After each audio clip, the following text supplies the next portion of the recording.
नमस्कार दोस्तों, आज हम आपको एक शिव भक्त की कहानी सुना रहे हैं। बिहार के मधुबनी जिले भवानीपुर गांव में स्थित भगवान शिव का मंदिर है।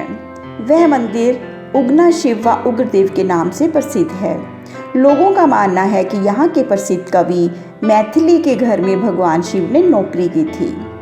इन कवि का नाम विद्यापति था। यह हिंदी साहित्य के मुख्य कवि माने जाते हैं।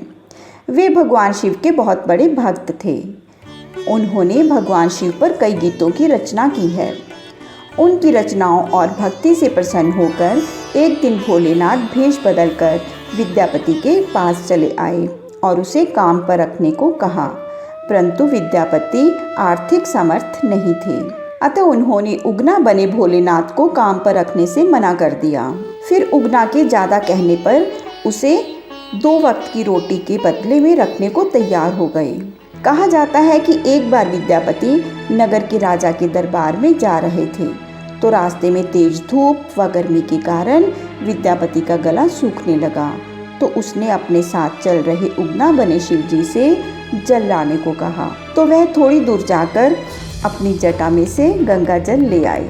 तब विद्यापति ने पानी पिया तो उसे पानी से गंगा जल जैसा स्वाद आया। तो उसने मन में सोचा कि हो ना हो ये शिव जी ही हों।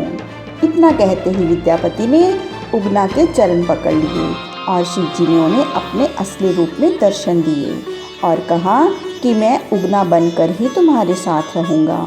फिर एक दिन विद्यापति की पत्नी किसी गलती के कारण जलती हुई लकड़ी से उगना को मारने लगी।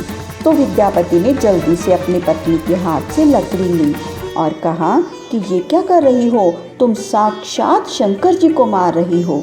इतना सुनते ही शिव जी वहाँ से अंतर्ध्यान हो गए और विद्यापति के घर से चले गए। अब विद्यापति उगना को ढूंढते हुए पहाड़ों जंगलों में भटकने लगे। उनकी यह दशा देखकर शिव जी ने आकर उन्हें दर्शन दिए और कहा कि मैं अब तुम्हारे साथ नहीं रह सकता, किंतु हाँ, मैं उगना के रूप में जो तुम्हारे साथ रहा उसके प्रत्यक्ष चिन्ह के रूप में अब मैं शिवलिंग के रूप में तुम्हारे पास रहूँगा।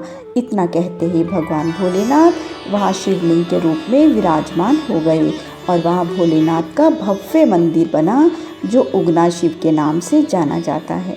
तो दोस्तों, ये थी आज की कहानी। अन्य ऐसी और भी कहानियाँ सुनने के लिए हमारे इस चैनल को सब्सक्राइब कर दीजिए। धन्यवाद।